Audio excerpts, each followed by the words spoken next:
Bonjour à toutes et à tous et bienvenue à ce nouveau webinaire dédié à la certification ISO 9001. Donc aujourd'hui, nous allons nous concentrer sur l'usage qu'il est possible d'en faire en entreprise et aussi aux modifications entrevues pour la version de l'année 2026 de la norme. Donc, je vous souhaite à toutes et à tous la bienvenue et je vous souhaite un bon visionnage avec nous pendant 1 heure sur cette thématique de la certification ISO. Donc 4 gestes succès, que je vous, présente avant, de rentrer dans le vif du sujet. Alors 4 gestes que vous pouvez déjà avoir, découverts si vous êtes des habitués des webinaires de ICPF. Premier geste, est de couper votre téléphone ou en tout cas de le mettre en mode silencieux pour éviter d'être perturbé par les sonneries ou, les notifications. Ensuite, vous avez, 2 fonctionnalités qui vous sont proposées aujourd'hui, une fonctionnalité chat et une fonctionnalité questions.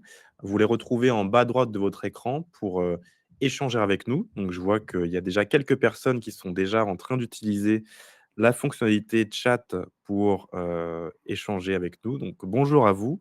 Bonjour Anne-Charlotte, Astrid, Anaïs, Julie, Marie et les autres personnes que je citerai peut-être plus tard. Donc 1 onglet pour interagir et l'autre, donc les questions pour nous faire parvenir vos interrogations sur la thématique du jour. Je vous invite à bien les distinguer pour que de notre côté, ça nous simplifie la modération et la réponse à vos questions. Et enfin, le quatrième et dernier geste, c'est, le focus. Focus à avoir sur, la voix des intervenants et le support présentation. Alors même si vous sera remis à la fin de la présentation, je vous invite à bien être attentif pour éviter, les doublons d'informations, pour garantir une meilleure expérience de visionnage et de participation à tout le monde. Alors, je vous pose une première question pour, m'assurer qu'on est dans de bonnes conditions aujourd'hui, à savoir quelle est la qualité du son et de l'image? Je vous invite à passer par le chat pour me faire votre retour et m'assurer qu'on peut passer à la suite. Ça a l'air d'être bon, Thomas. Ouais, ça a l'air d'être bon en effet. Merci pour vos retours. Donc parfait, je vois OK, aussi des réactions. Je vous remercie pour, ces retours. Donc on est dans de conditions favorables. Donc je peux maintenant laisser la parole à Maryline, intervenante, pour se présenter. Oui, alors, bonjour à tous. Donc je suis Maryline Cherrier, je suis directrice, de l'organisme certificateur ActiveCert. Alors également ICPF, on va vous faire la petite présentation juste après. Au niveau, de mon parcours, j'ai plus de 15 ans d'expérience dans la certification, qualité dans sa globalité, système de management et puis, je suis auditrice IRCA sur, plusieurs référentiels et référente pour, notre accréditation COFRAC 17021. Donc c'est la norme COFRAC qui régit, cette certification ISO 9001 qui va nous intéresser aujourd'hui. Et pour ma part, je suis Thomas Talby, responsable marketing et communication au sein de ICPF depuis, plus de 4 ans. Donc ce qui me permet aujourd'hui d'avoir une maîtrise dans l'écosystème de la formation.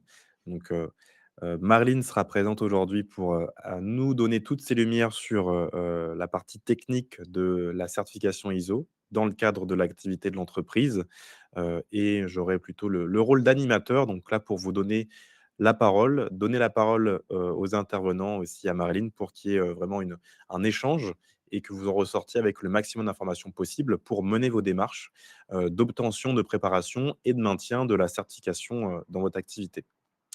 Alors la présentation du jour va se diviser en 5 parties. Une première partie réservée à la présentation de ICPF et ActiveCert, les organismes certificateurs. Deuxième partie sur l'ISO 9001 en tant qu'outil, de performance. Troisième partie, les évolutions à venir de la norme, en 2026. Quatrième partie, comment se préparer à l'audit et enfin, cinquième et dernière partie, les questions et les réponses, à savoir que vous avez déjà la possibilité de poser vos questions et qu'on, reviendra sur, des éléments qui n'auraient pas été traités à la fin, s'il y en a, pour, s'assurer que tout le monde ait obtenu toutes les informations requises. Alors, en termes d'actualité, même si ça fait déjà, Ça fait plusieurs quelques mois mois, maintenant. ouais, quelques mois déjà Maryline, on va quand même en reparler pour, les personnes présentes aujourd'hui. Il y a eu une acquisition de ActiveCert par ICPF en septembre 2025, qui fait qu'aujourd'hui les 2 structures, fonctionnent, de manière, parallèle avec une intégration, progressive de l'activité, auprès de ICPF. Donc aujourd'hui, les 2 structures fonctionnent, sur la certification Qualiopi et sur la certification ISO. Donc 2 organismes certificateurs accrédités, auprès du COFRAC pour délivrer, les certifications. Donc aujourd'hui, CPF, c'est plus de 30 ans d'expertise en qualité de la formation et qui vient, renforcer aussi une expertise au travers d'ActiveCert.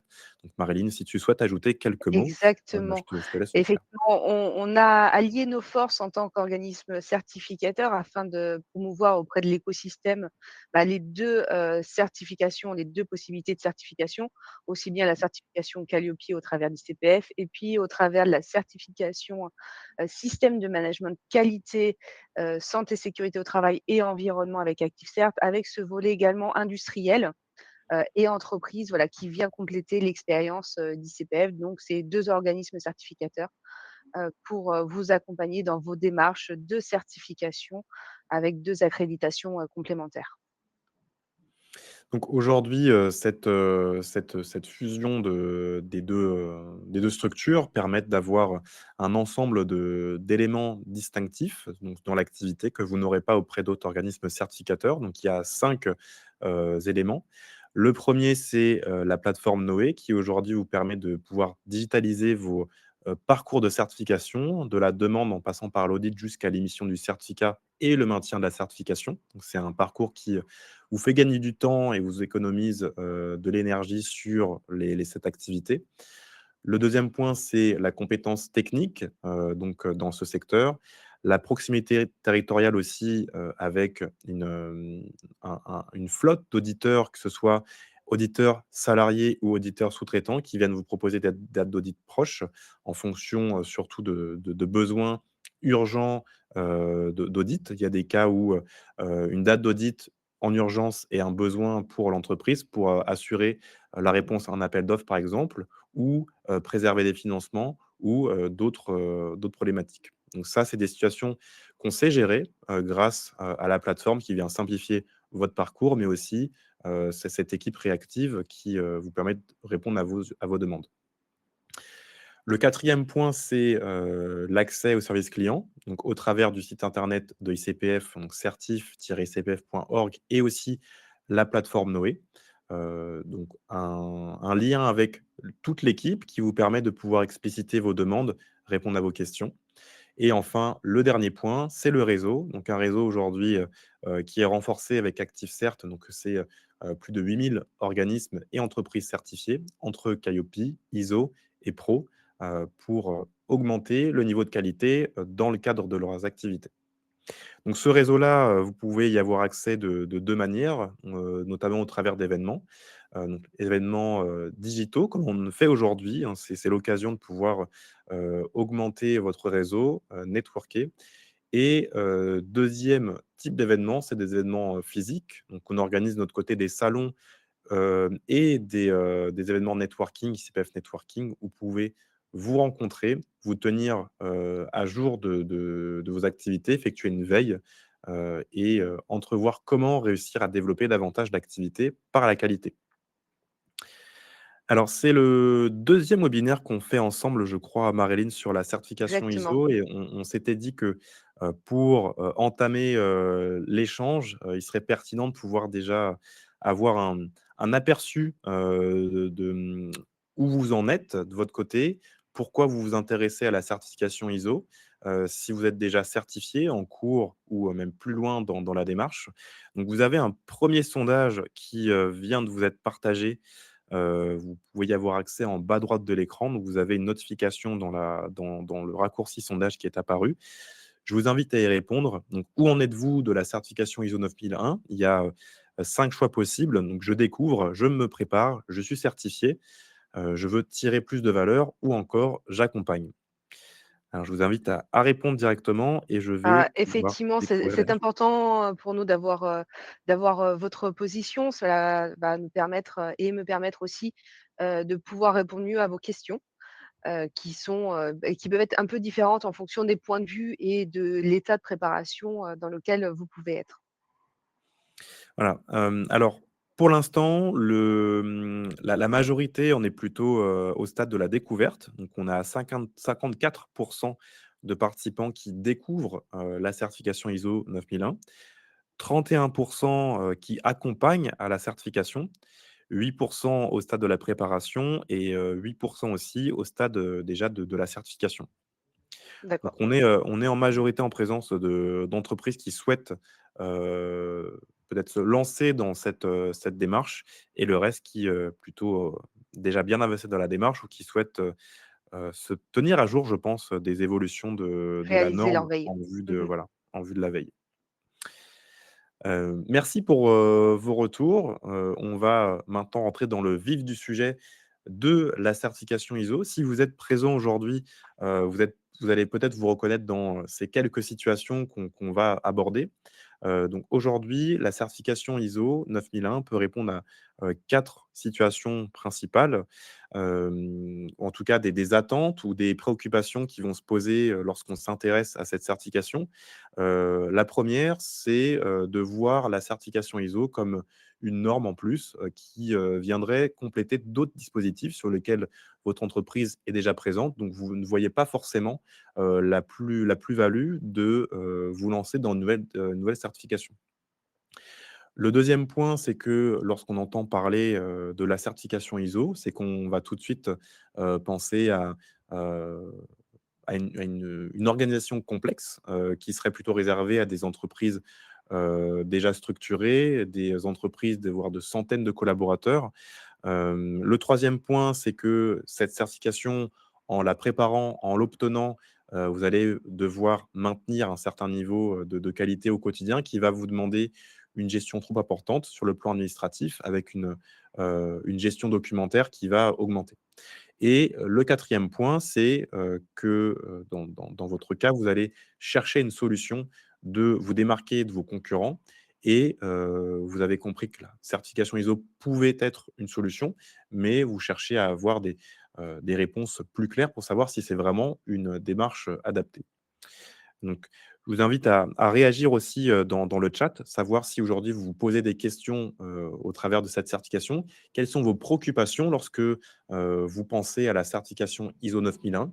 Je vous invite à réagir et Marilyn pourra aussi, en Mmh. parallèle, commencer déjà, à poser le cadre. Aujourd'hui, quand on parle de certification ISO 9001, qu'est-ce que c'est? Alors qu'est-ce que c'est? Qu'est-ce que ça n'est pas aussi?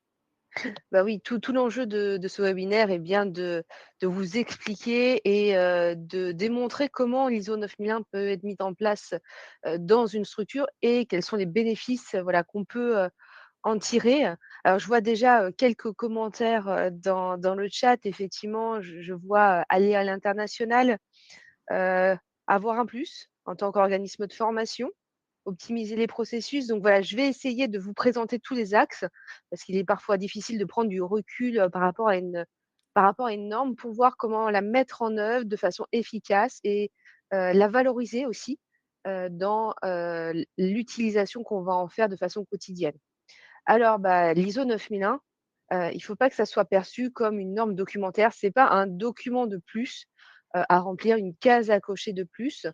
L'ISO 9001 est, une norme, qui vous demande d'obtenir des résultats, pour un certain nombre de thématiques, en termes, d'organisation, en termes de traçabilité. Mais l'avantage de cette norme ISO 9001, c'est qu'elle ne va pas vous dire comment, atteindre, ces objectifs. Elle va vous laisser la latitude de produire, le système de management que vous souhaitez et qui sera donc bien dimensionné à la taille de votre structure. Donc il faut comprendre vraiment que l'ISO 9001, c'est vraiment un cadre de pilotage.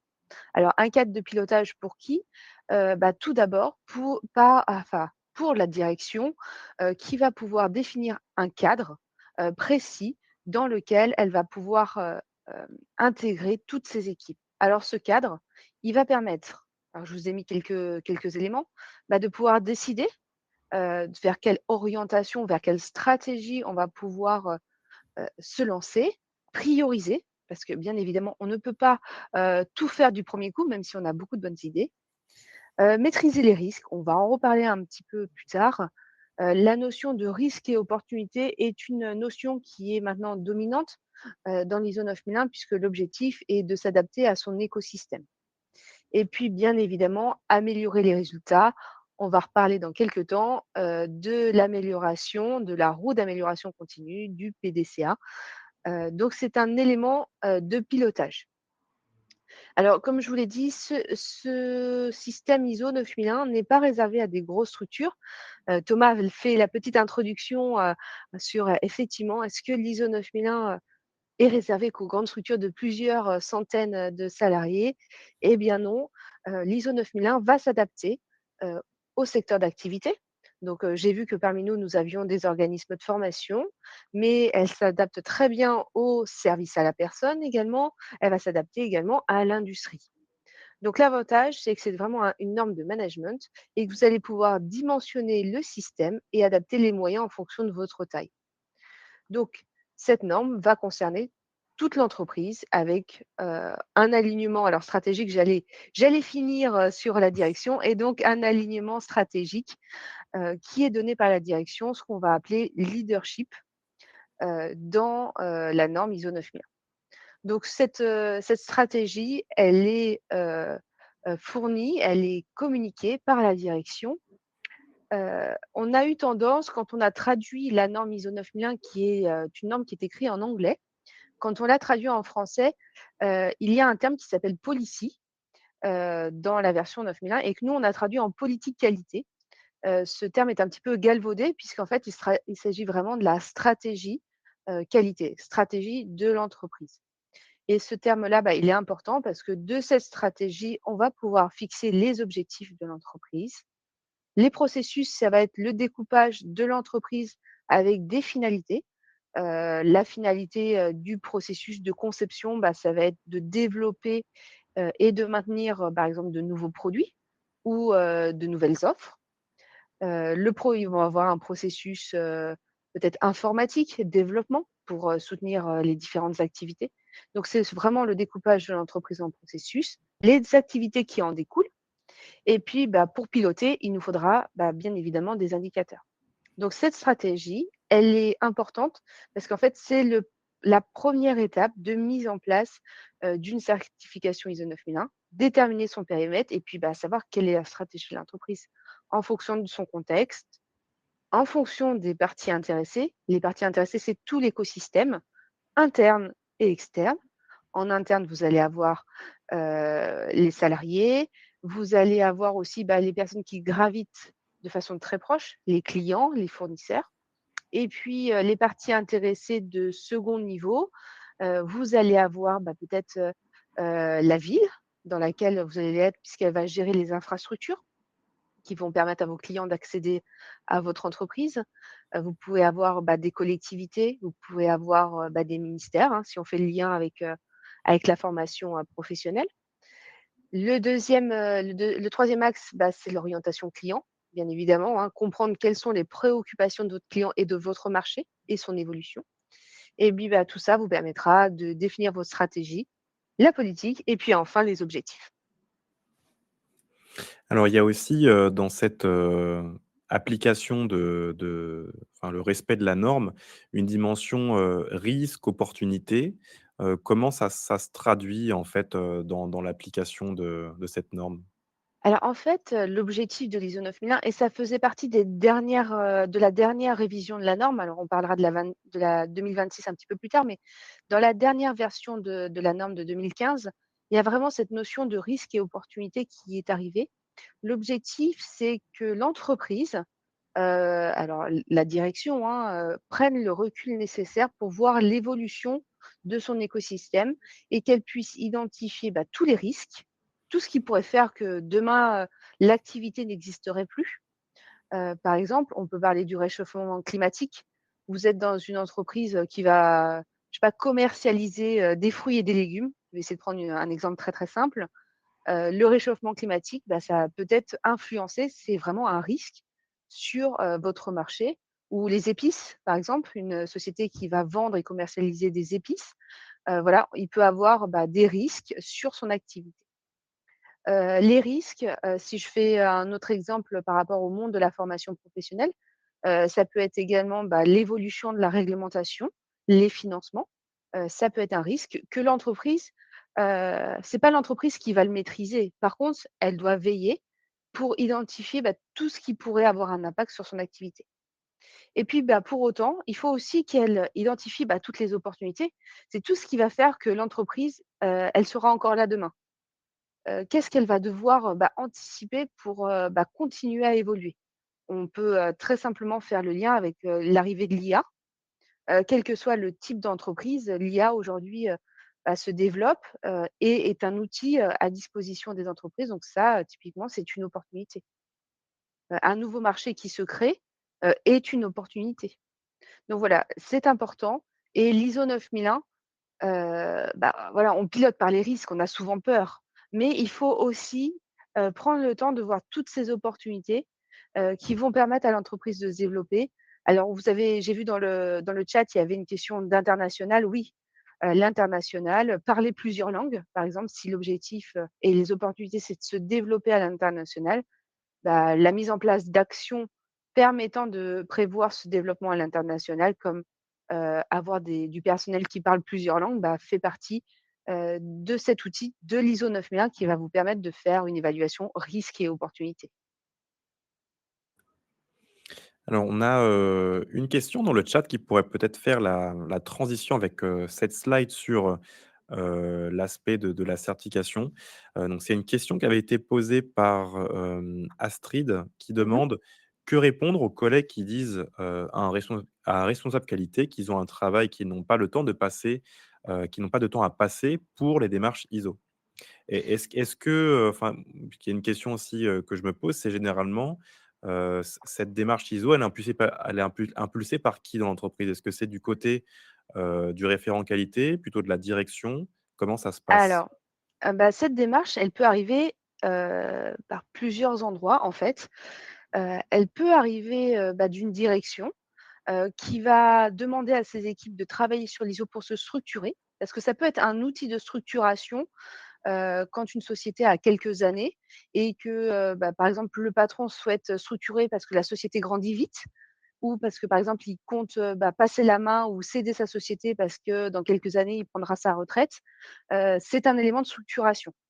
Donc là, généralement, la vision, c'est la vision de la direction.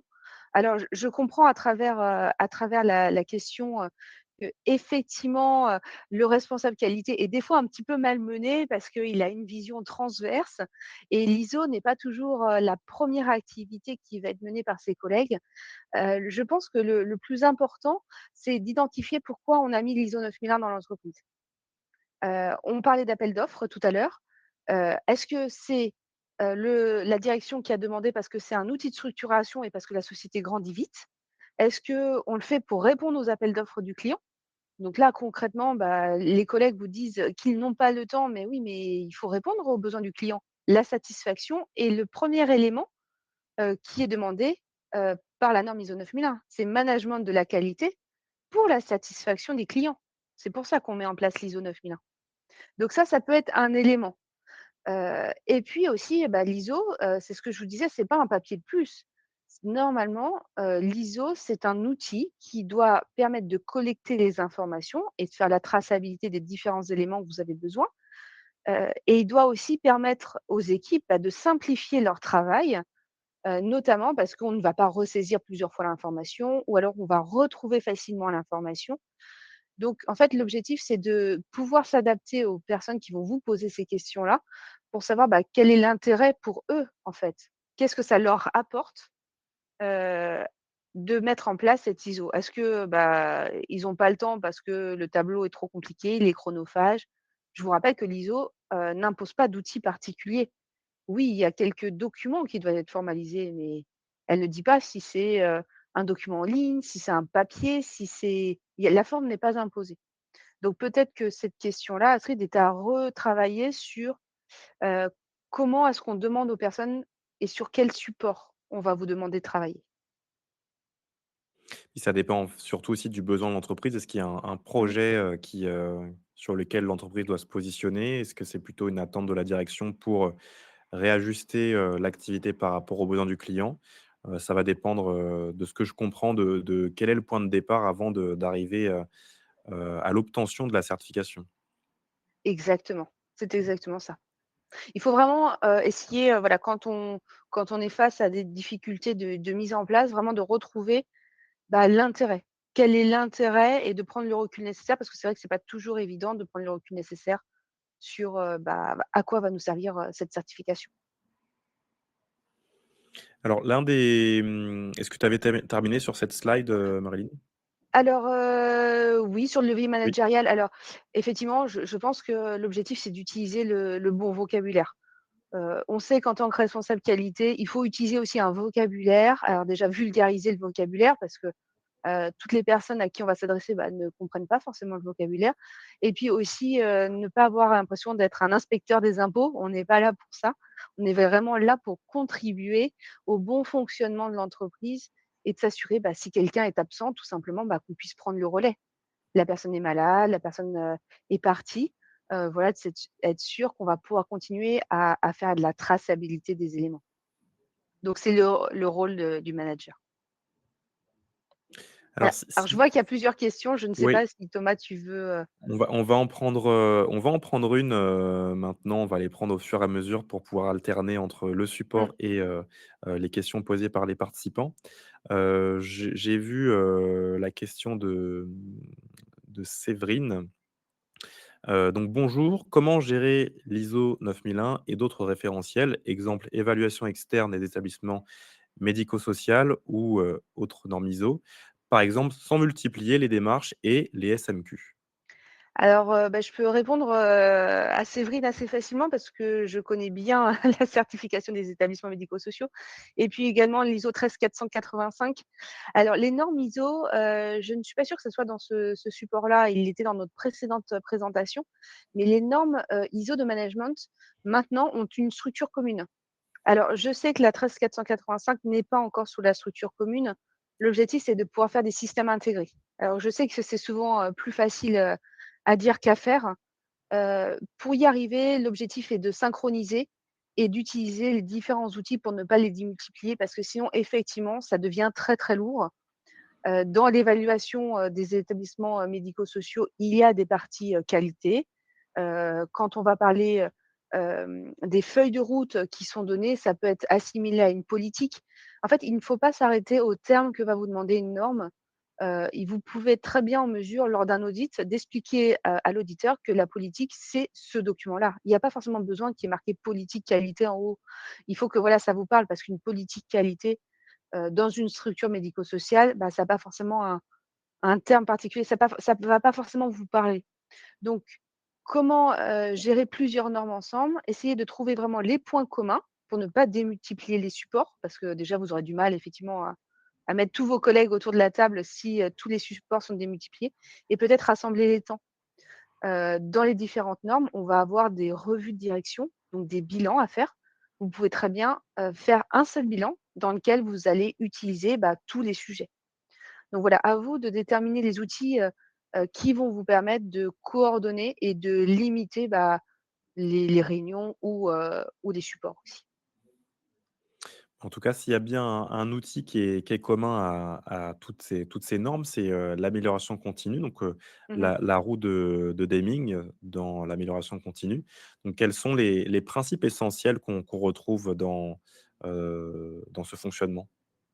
Bah, la roue de l'amélioration continue, alors déjà, elle est commune dans toutes les normes de système de management, mais je vois qu'il y a aussi des questions sur Calliope, qui est un référentiel qualité. Vous allez retrouver aussi cette roue d'amélioration continue, même si elle n'est pas, clairement exposée comme dans les normes de système de management. Il y a 4 étapes. La première étape, bah, c'est, de planifier. On va avoir défini une politique qualité et des objectifs à mettre en place. Pour atteindre ces objectifs, il va falloir les planifier. Alors planifier, c'est-à-dire, bah, identifier, bah, le sujet concret, la personne qui va en être référente, dans quel, timing vous voulez que les actions soient faites. Il faut déjà que ça soit clair. Donc ça, c'est la première étape, c'est le plan. La deuxième étape, bon, c'est la réalisation, puisqu'il faut bien passer à l'action, derrière. Plus vous aurez défini de façon précise la façon dont les actions doivent être menées, plus ça sera facile de les mener, ces actions. Et une fois que ces actions auront été menées, l'objectif, c'est de ne pas s'arrêter à ce niveau-là, c'est bien de vérifier. Alors, on va vérifier quoi? Bah, on va vérifier, bon, ça a été mené conformément à ce qu'on avait défini, mais aussi vérifier l'efficacité de l'action qu'on avait mis en place. Quand on met en place des actions d'amélioration, on va d'abord choisir des actions qui sont plutôt simples. Mais il faut quand même vérifier que cette action, elle est suffisamment efficace pour permettre l'amélioration ou permettre la correction du problème que vous aviez identifié. Et la quatrième étape, bah, au regard du contrôle que vous avez pu faire, de la vérification de cette efficacité, c'est de pouvoir mettre en place de nouvelles actions, de définir de nouvelles actions pour continuer d'améliorer, pour continuer de faire progresser. Et donc, c'est le acte. Et ça repart dans le plan, puisque ces nouvelles actions, bah, il faudra de nouveau les planifier. Alors, on a eu déjà des interactions, dans le chat ou encore dans les questions par rapport aux projets de certification, qui sont visés.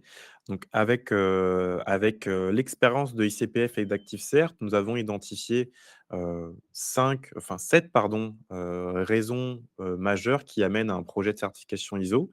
La première, c'est, qu'il y a une volonté de vouloir faciliter le management à l'échelle de l'entreprise, pour avoir un pilotage qui va se faire de l'ensemble. Le deuxième point, c'est de vouloir valoriser et renforcer l'efficience des équipes. Donc une fois qu'on s'est intéressé au processus, il faut aussi s'intéresser à comment, les ressources humaines interviennent dans le cadre des activités pour renforcer la productivité, par exemple. Le troisième point, c'est de répondre à des appels d'offres. Il y a certains marchés, dans lesquels, il y aura besoin d'une certification supplémentaire, comme la certification ISO pour, réaliser, une activité, répondre à l'exigence d'un client.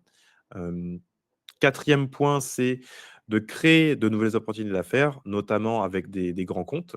Il y a de nombreuses entreprises qui, sont considérées comme des grands comptes qui, détiennent elles-mêmes des certifications, ISO et donc elles vont s'attendre à, avoir un niveau de qualité qui va être le même pour, l'ensemble de leurs fournisseurs, de leurs prestataires, et si vous arrivez à parler le même langage qu'eux, finalement, c'est un gage de confiance qui va faciliter, les échanges.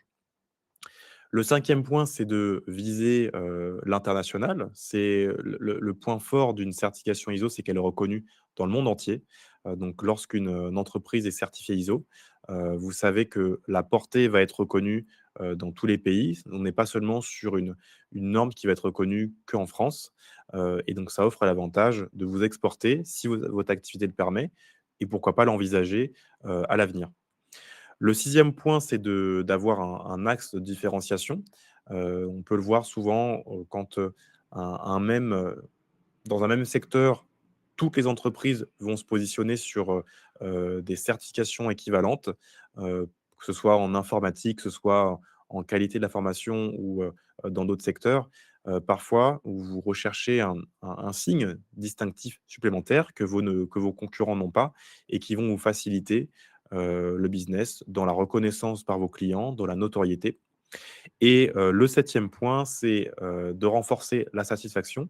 Maryline en parlait en introduction, c'est le point, clé, de la certification. C'est le début, c'est le cœur de la raison d'être d'une entreprise et donc grâce à ce focus, qui pourrait être fait, ça pourrait, vous permettre d'identifier de nouvelles pratiques, l'optimisation de certaines offres, auprès de vos clients. Et Alors du coup, Thomas, ça va oui, nous permettre de répondre, il y a 2 questions qui sont, autour de ce sujet, donc peut-être qu'on peut remettre la slide. oui. Il y avait une question de Jérémy qui demandait, en quoi obtenir, la norme ISO 9001 était un plus pour un organisme de formation certifié Qualiopi. Voilà, vous avez des éléments de réponse, comme sur des appels d'offres. Il y a des appels d'offres qui sont faits, sur le monde de la formation, qui sont également passés par des régions, et qui vont vous demander la certification ISO 9001. Donc c'est un élément, alors même si des fois il n'est pas, forcément, on n'est pas obligé de l'avoir, pour pouvoir se positionner sur l'appel d'offres. Des fois, ça fait gagner des points, puisqu'un appel d'offres marche avec des points. Donc ça va vous permettre, de montrer, voilà, que vous avez, ce système qualité. Alors, par rapport à Calliope, la norme ISO 9001, va travailler déjà en organisation. On parle en termes de processus, ce qui n'est pas le cas dans Calliope, qui va plutôt traiter des thématiques autour d'un parcours client. Et puis, également, on parle de la vision internationale. Vous pouvez avoir une expertise métier et Calliope, quand vous travaillez avec des grands comptes, les grands comptes aujourd'hui n'accèdent plus au financement. Dès lors qu'une structure a plus de 50 salariés, elle n'accède pas au financement public. Donc en fait, l'ISO 9001, en plus de Calliope, est une reconnaissance pour ces grosses structures parce qu'elles savent, que vous allez prendre en compte la satisfaction et des éléments, supplémentaires de pilotage, de stratégie, de développement qui est un plus. Et j'avais vu une autre question qui était dans Ou le même peut-être ton celle d'Anthony. de d'Anthony, oui. Ouais, Donc la question d'Anthony. Mmh. d'Anthony, donc il indique que: «Je suis sous-traitant indépendant en ingénierie et industrie, seul et 100 en télétravail. Des clients me demandent une certification ISO 9001 pour pouvoir travailler avec eux. Est-ce réaliste pour une structure one person company et quels sont, les points clés à mettre en place pour être conforme et crédible en audit?» Alors effectivement, la norme ISO 9001, est possible à partir d'une personne. C'est tout à fait possible. Alors c'est vraiment le grand avantage de l'ISO 9001 parce qu'elle ne prend pas en compte, des questions de taille. Vous pouvez ne pas avoir de site, ce n'est pas une obligation. Alors quand je parle de site, vous pouvez être en télétravail du coup. On va vous demander de structurer votre activité, et de pouvoir, expliquer votre organisation. Donc je suppose, ah non, vous n'êtes pas en Calliope, vous êtes en ingénierie industrielle. Donc l'objectif pour eux, c'est de montrer, notamment auprès de grands comptes, qu'il y a un organisme tiers qui va vous auditer. Cette certification ISO 9001, l'avantage, c'est le tiers. C'est-à-dire qu'on va venir vous voir pour, s'assurer que vous avez un bon fonctionnement qui va vous permettre, de tenir vos engagements, tenir vos contrats. Donc vous allez mettre en place, des outils qui vous permettent de tenir les contrats dans les délais, surtout quand on est seul parce que, la réalisation d'un travail, du coup, ne dépend que de vous. Et puis également, il y a un outil qui est important en ISO 9001, c'est la veille. C'est de vous assurer que, les conseils peut-être que vous allez mettre ou le soutien à l'ingénierie, sera toujours conforme à l'évolution de la réglementation et généralement, les sociétés viennent vous chercher pour cette expertise. Alors vous avez un sondage, un nouveau sondage qui vous a été, posé il y a quelques minutes. Je vous invite à y répondre, donc toujours en bas à droite de l'écran. Pourquoi souhaitez-vous obtenir la certification ISO 9001? Donc vous avez, la possibilité de retrouver, les différentes raisons qui sont affichées à l'écran. Donc, pour l'instant, nous avons, donc en majorité, du côté des participants, des personnes qui souhaitent obtenir l'ISO pour des raisons autres que celles affichées à l'écran. Donc, Mmh. si, c'est votre cas, je vous invite à nous communiquer la raison pour laquelle vous souhaitez aller plus loin avec l'ISO dans le chat pour qu'on puisse découvrir, cette raison. Et donc pour le reste, à égalité d'ailleurs, parce que les pourcentages évoluent au fur et à mesure. Donc c'est plutôt une certification visée pour réussir à se différencier de concurrents directs, donc dans un même secteur, Mmh. ou encore, de créer, de nouvelles opportunités d'affaires avec notamment des grands comptes. Alors je vois aussi, la remarque d'Anne-Charlotte qui demande aussi pourquoi passer l'ISO 9001 alors qu'elle connaît déjà l'ISO 26000, donc RSE, développement durable. Quel est l'intérêt de passer cette certification supplémentaire? Alors, il existe des normes comme l'ISO 26000 qui est le développement durable et puis l'ISO 21001 qui est, le management notamment pour, les organismes dans l'éducation qui, sont fondées aussi, sur l'ISO 9001. Mais il faut faire attention parce qu'il y a des normes qui sont, on va dire accréditées par le COFRAC et d'autres qui ne le sont pas. Et l'ISO 26000, comme l'ISO 21001 d'ailleurs, ne sont pas des normes accréditées par le COFRAC.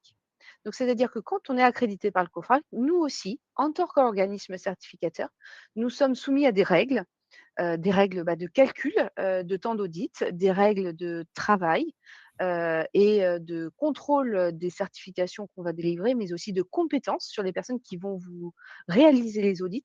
Et donc, l'ISO 9001 est une norme alors, quand l'organisme l'est accrédité, nous sommes contrôlés par le COFRAC, ce qui nous permet, de mettre le petit logo COFRAC sur vos certificats.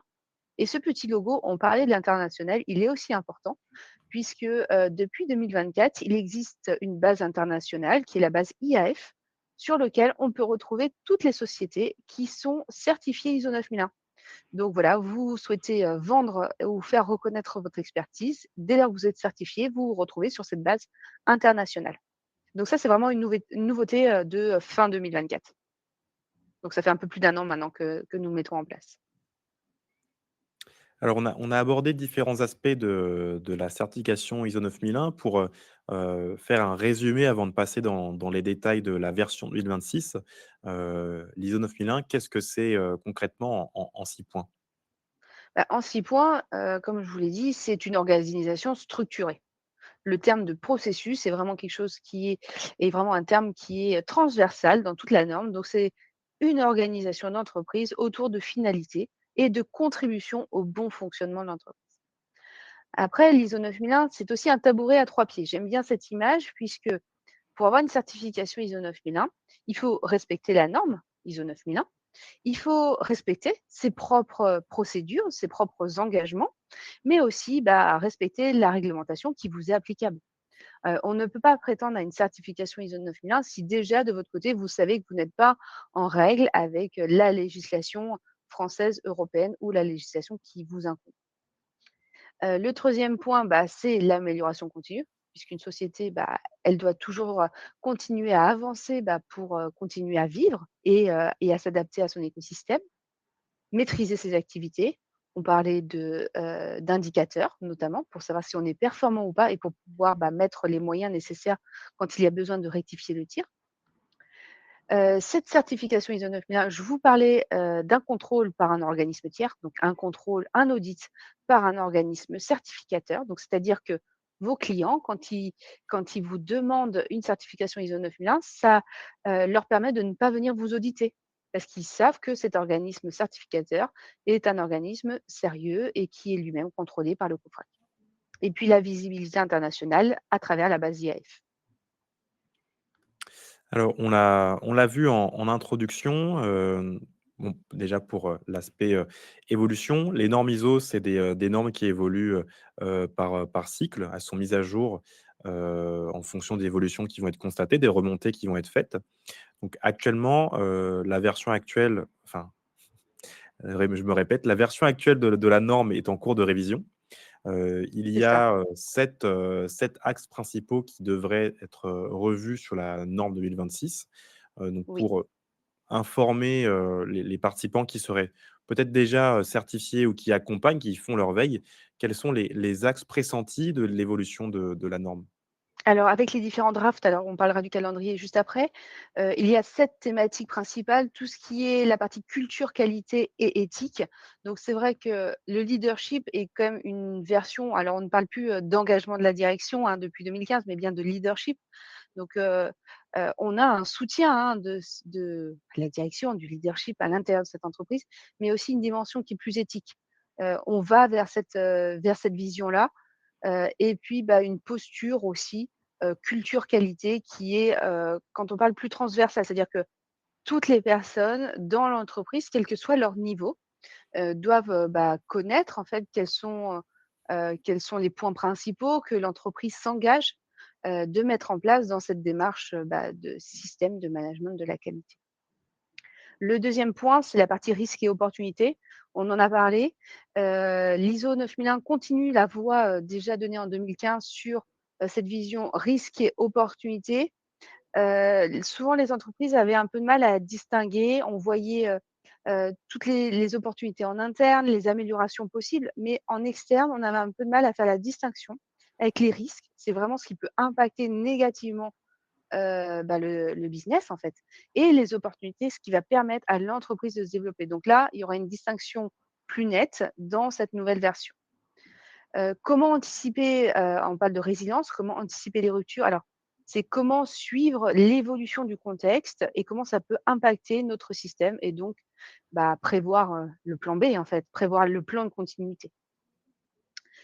Le troisième point, c'est la partie climat. Alors, comme vous le savez, il y a déjà, un texte qui est paru, je crois que c'était l'année dernière, avec des évolutions sur la prise en compte, de l'environnement, du développement durable et l'impact des enjeux climatiques, qui ont déjà été intégrés. C'était bien la première fois qu'on n'attendait pas une nouvelle version de norme, pour faire un amendement. Cet amendement est applicable déjà depuis l'année dernière. Sur le 4e axe, c'est la partie, expérience client et partie prenante. L'ISO 9001, c'est un système de management de la qualité au service du client.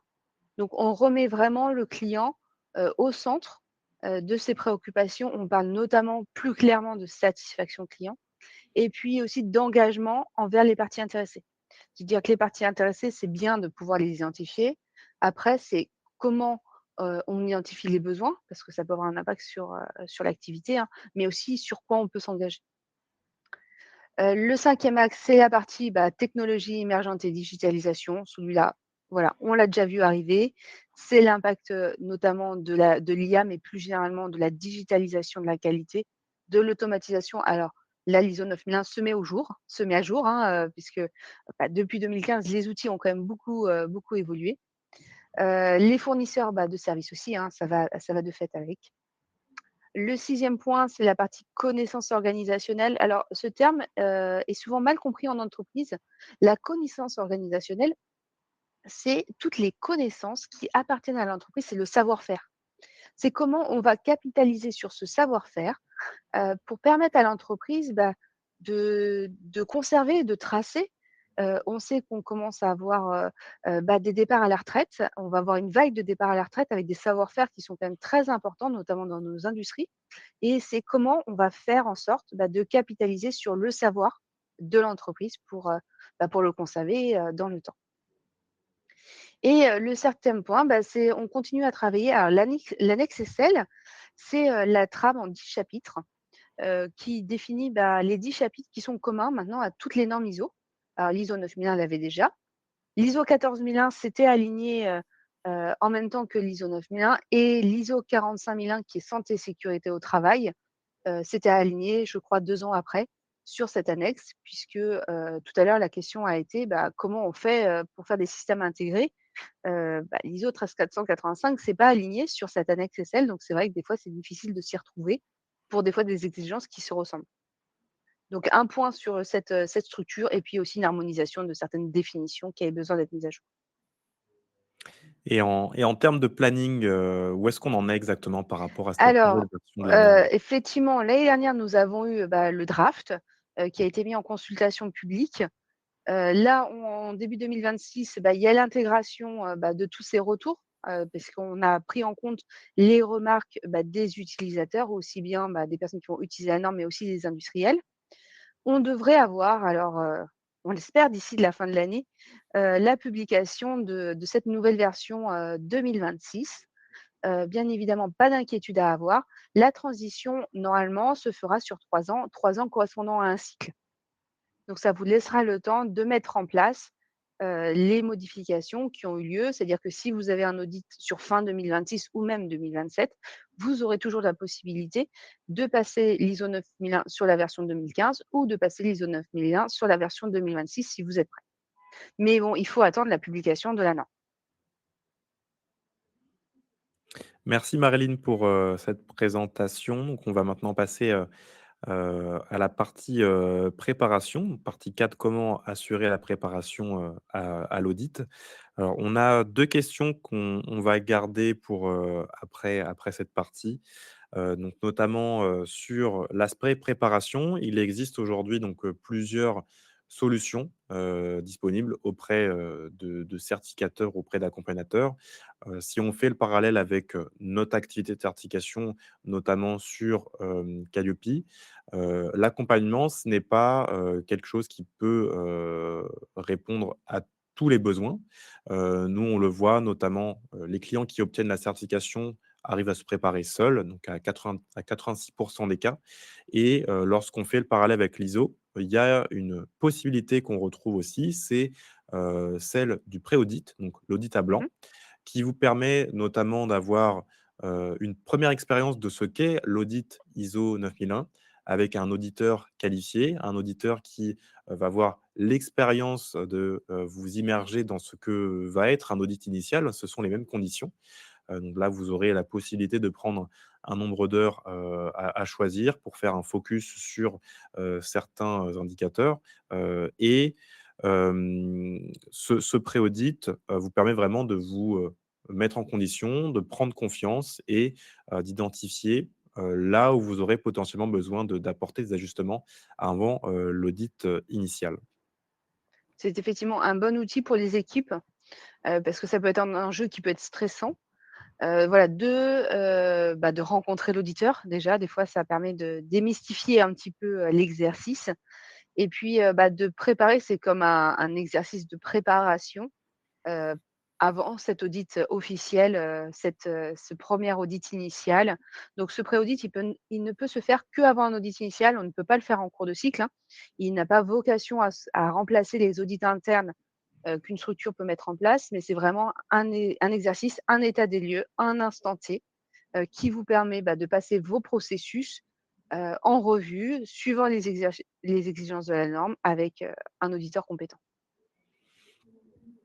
Alors cette étape de la préparation, elle s'inscrit dans un projet de certification qui aujourd'hui va se construire en 5 étapes. La première étape de ce projet, c'est de démarrer par une demande de certification auprès, d'ICPF et ActiveCert pour, évaluer l'investissement nécessaire pour, obtenir la certification. Donc à la suite de cette, étape de la demande, vous allez recevoir une proposition, commerciale. Donc une proposition dans laquelle vous retrouverez, notamment, le coût, la durée, des modalités associées, à l'obtention du passage de l'audit et l'obtention du certificat, donc en deuxième point. Troisième étape, c'est la préparation, donc là qui peut se faire avec, la sollicitation d'un pré-audit avec un auditeur ISO 9001. Une fois la préparation faite, donc vous entamez, l'étape 4 de l'audit. Donc là, vous êtes en conditions réelles pour, mettre, le système qualité, face au référentiel et obtenir, la certification. Donc ça, c'est l'étape 5. Une fois que l'audit, est passé, vous obtenez, le certificat qui va être émis depuis la plateforme Noé pour l'utiliser dans le cadre de votre projet. Donc si, il en ressort d'un appel d'offres ou, d'un besoin de la direction, vous pourrez le mettre en avant et générer davantage de confiance dans le cadre de vos activités. Alors on a une question qui vient d'être posée par, Marina qui s'inscrit, entre, visibilité sur le parcours de certification et aussi sur l'aspect actualité. Donc la question de Marina est: nous avons prévu de lancer le projet de la première certification ISO 9001 en deuxième semestre 2026. Quelle est votre recommandation par rapport au calendrier de la mise à jour de la norme? Se lancer en 2026 ou bien attendre la publication de la nouvelle version? Alors, très franchement, vous n'êtes pas obligé d'attendre la publication, surtout qu'elle est attendue pour la fin de l'année, mais on ne sait pas si ce ne sera pas sur, début 2027 que nous aurons cette nouvelle version. Moi, ce que je vous invite à faire, donc déjà, vous avez toutes les exigences de la dernière version, de la version 2015 qui vous sont déjà connues. On a évoqué certains sujets qui, normalement, sont quand même des sujets d'actualité sur la version 2026. Vous aurez quand même la possibilité, même si vous faites votre certification en fin d'année, de la passer sur la version 2015. Et beaucoup d'entreprises vont attendre, pour passer la version 2026, déjà d'avoir eu le temps de la lire, d'avoir eu le temps de la travailler. Donc vous pouvez très bien passer votre certification initiale sur la version 2015 et passer votre surveillance numéro 1, qui intervient 1 an après, sur la version 2026, ce qui vous permettra d'avoir le temps de faire la transition. Donc, ne vous arrêtez pas à la publication de la norme pour laquelle, nous ne sommes pas encore sûrs de la date. Surtout qu'après vous aurez le temps, vous aurez 3 ans pour la passer. Merci Marilyn pour cette réponse. Donc on arrive à la fin du webinaire. Donc pour conclure, quels sont les 3 points essentiels à retenir, au travers de la certification ISO 9001? Alors les points, c'est, la qualité, c'est un escalier, hein, on y va progressivement. Il y a différents outils, qui vous permettent, d'y aller. Donc il y a des étapes à franchir. L'audit est une étape, parmi d'autres. Ce n'est pas inaccessible. Dans tous les cas, vous avez des constats le jour de l'audit que vous avez le temps de travailler. Ce n'est pas rédhibitoire, hein. Vous n'allez pas échouer, à la certification si vous avez des écarts, des non-conformités. Vous aurez le temps de les travailler pour pouvoir être ensuite certifié. Cette certification ISO, elle a un objectif, de développement de votre activité, de valorisation et de développement de votre activité. Il faut savoir aussi que c'est un actif, de la société, donc elle a une valeur. Ça donne une valeur particulière à votre société. C'est un plus. Et puis, bah, vous pourrez, faire votre demande de devis, bah, pour pouvoir personnaliser, le budget. Le budget, nous, on fait les calculs au regard de la durée. La durée, c'est codifié par le COFRAC. Donc comme ça, vous pourrez, anticiper, bah, votre projet dans les différentes, échéances que vous souhaitez les mettre en place. Merci Marilyn. Donc on arrive à la fin de la présentation, notamment sur, les questions et les réponses. On en a encore Mmh. quelques-unes à traiter. Donc je vous invite à les formuler, dès maintenant si vous avez encore une interrogation qui vous reste. Donc on a encore, le temps pour le faire. Alors je pense que Avant, je vais pouvoir répondre oui, à quelques questions assez facilement. ouais, je vais aussi, partager, quelques rappels avant d'arriver, aux questions. Donc vous avez, notre, ligne directe, notre ligne, pardon, téléphonique qui s'affiche, à l'écran pour, notamment, avoir des échanges peut-être plus personnalisés sur, votre projet de certification ISO, 9001. Donc vous aurez l'occasion d'échanger avec, Christophe, ou encore Marilyn, dans le cadre de votre projet, donc au 01 82 83 56 40, et également la possibilité de demander un rendez-vous en fonction, de la disponibilité de nos équipes, pour avoir, cet échange. Donc avant toute chose, je vous rappelle aussi que vous allez recevoir à la fin de la présentation, donc d'ici quelques minutes, un lien, enfin une enquête, un questionnaire de satisfaction, par email, et cette, enquête vous donnera accès à 2 éléments. Donc le support présentation en format PDF et le replay de la présentation que vous pourrez retrouver en haute définition, si vous souhaitez revoir ou voir un passage que vous avez manqué. Donc voilà, je laisse, cette slide aussi pour que les coordonnées, restent à l'écran, et je te laisse la parole Maryline. Il me semble que tu voulais traiter une question peut-être en particulier? Alors, il y a déjà une question qui est assez simple, c'est la question, d'Astrid qui me pose la question de l'amendement, le dernier amendement qui a été publié. La norme ISO 9001, c'est une norme privée, donc en tant qu'organisme certificateur, on ne peut pas vous l'envoyer parce que, on doit acheter les licences et donc vous pouvez acheter, les licences quand vous achetez la norme. Quand vous achetez la norme, il vous suffit de vous reconnecter, sur, la FNOR Édition qui va publier la norme, et en fait, vous pourrez voir gratuitement l'amendement, le dernier amendement qui a été publié. Vous pouvez même, demander à être averti des modifications et donc ça vous envoie un mail dès lors qu'il y a une modification, ou même quand la norme passe en révision. Si vous avez cette, activation, qui est faite sur votre compte, et ben ça vous avertira par des envois de mails, quand il y a des drafts qui sont publiés sur la norme ou même quand la norme va sortir. Donc l'amendement, vous pouvez le retrouver gratuitement sur, le site, qui vous permet d'acheter, la norme. Alors on a une question posée par, Bénédicte, Mmh. qui avait été posée, il me semble, dans une autre situation. Donc Bénédicte demande que serait l'opportunité pour un individu lambda de maîtriser l'ISO 9001? Alors, je pense que déjà tout dépendrait de votre définition de ce qu'est un individu lambda, mais peut-être que Marilyn, tu as, un point de vue Une à donner inspiration? sur, voilà, une inspiration à donner sur la question.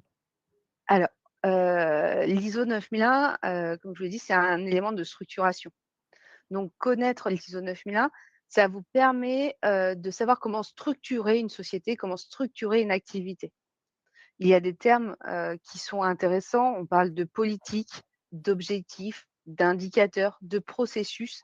Donc tous ces éléments, ils sont très intéressants puisque dans des structures plus ou moins grandes, hein, d'ailleurs, on a besoin de cette structuration, bah, pour pouvoir piloter une activité et piloter son entreprise. Donc voilà, c'est vraiment, un outil intéressant. C'est le premier outil, hein, de système de management. La 9001, c'est le début. Puisqu'après, on a la 14001 en environnement et la 45001 en santé sécurité au travail. Donc la 9001, c'est le début. C'est la porte d'entrée vers les normes de système de management. Alors on a, j'ai aussi affiché cette slide, là, un témoignage de l'un de tes, certifiés Marilyn. Oui. Peut-être toi en tant que, que directrice Active Cert, peut-être tu peux nous en dire plus sur les projets qui ont amené, tes certifiés à se lancer dans la démarche? Alors effectivement, le projet peut être très varié.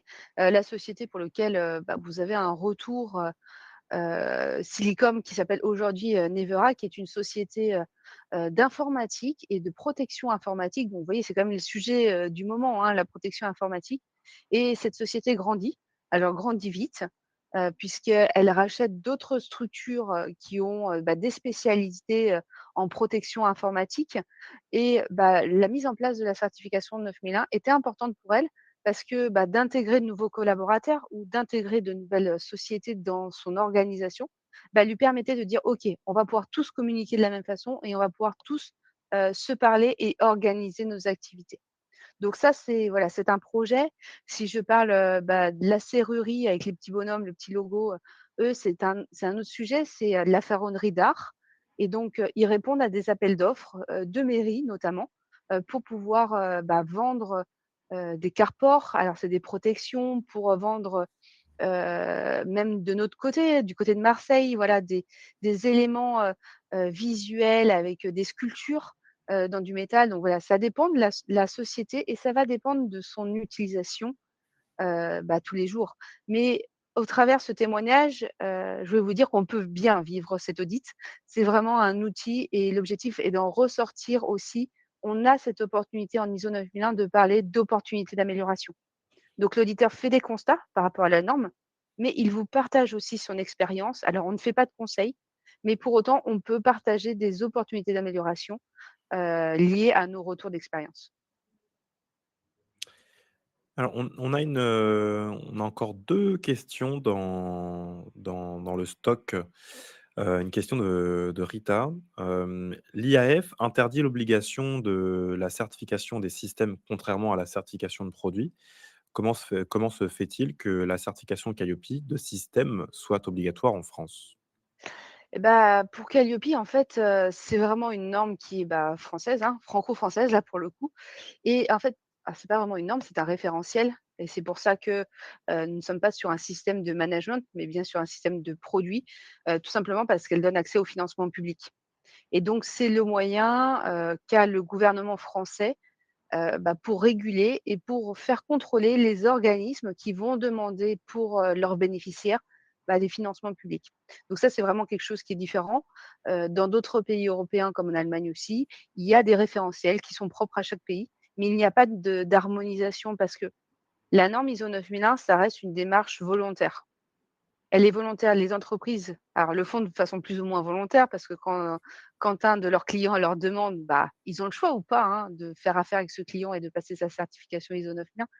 Mais en France, pour la certification Qualiopi, c'est une obligation et elle n'est pas volontaire. C'est une obligation si on veut pouvoir accéder, heu, au financement public et c'est d'ailleurs pour ça que Qualiopi ne se retrouve pas sur la base d'IAF. C'est pas une norme internationale, c'est un référentiel produit par, le ministère, je sais plus des GEFP, c'est ministère, c'est pas de l'éducation, ministère du travail. Donc c'est un référentiel du ministère du travail. Je m'y perds parce qu'il y en a tellement, maintenant des évolutions. Donc voilà pourquoi vous ne le retrouvez pas sur la base d'IAF qui est une norme internationale, publiée pour 90 pays. Alors on a une réaction de Rita qui indique, «Merci déjà pour la réponse, Maryline, mais on ne certifie pas le produit entre guillemets Oui, "formation", mais bien l'OF. Je c'est sais que le ce n'est pas de votre fait, process mais du fait de la réglementation française». et oui, effectivement, c'est bien du process. Si ce n'était que mon point de vue, moi j'aimerais bien que la certification Qualiopi se cale sur un système de management. Je pense que ça aurait tout à bénéficier à cet écosystème. Mais aujourd'hui, ce n'est pas ça. Effectivement, on certifie un process. Alors question de Bénédicte: «En tant qu'organisme, certificateur, organisez-vous aussi des formations pour toute personne qui désire se spécialiser dans les normes dans l'ISO?» Alors je ne sais pas, Thomas, je pense que tu pourrais répondre aussi bien que moi, Oui. mais en tant qu'organisme certificateur, nous n'avons pas le droit. Nous n'avons pas le droit de faire de la formation et aussi puisque nous sommes organisme, de certification pour les organismes de formation. Donc si nous faisions des formations, nous pourrions être jugés, partie, donc nous ne pouvons pas en dispenser. Par contre, je crois qu'il y a des OFA, des organismes de formation apparentés qui peuvent dispenser des formations, Thomas? Oui, c'est ça. On a une liste d'organismes de formation apparentés, donc c'est des prestataires qui peuvent réaliser des prestations de formation, de conseil, donc qui sont indépendantes de ICPF. Et comme on sait que c'est un besoin de la part de nos certifiés, donc on veut quand même les informer sur ce qui est possible de faire. Donc si c'est votre cas, je vous invite à nous demander cette liste, pour que vous puissiez découvrir, quels sont les prestataires qui sont dans la liste pour répondre à votre besoin. Alors on a une, dernière question. Alors c'est plutôt une demande de confirmation de la part de l'un de nos participants, l'une de nos participantes, pardon, Séverine. En cas de Mmh. rachat d'une société, on doit fusionner nos processus. Oui. Est-ce l'entité juridique qui porte la certification? Alors je ne sais pas comment reformuler la question, mais je pense c'est de Oui, savoir. je pense que chaque structure a ses processus et donc il y a un besoin d'harmonisation dans le cadre, d'un rachat. Est-ce que, c'est la société qui a racheté et qui porte la certification qui doit, donner ces processus et on doit se calquer sur les processus de la société qui porte la certification? Aujourd'hui, la norme ne vous impose rien. Alors je suis pas sûre que ça vous aide dans la réponse, mais en tout cas, la norme ne vous impose pas une façon de faire et donc en fait, ça va dépendre, de la direction, du leadership, en fait. Qu'est-ce que, la direction va souhaiter comme harmonisation? Vous on peut vous demander, de vous calquer sur, la structure qui a la certification, parce qu'on sait qu'elle est déjà éprouvée et que ça fonctionne bien.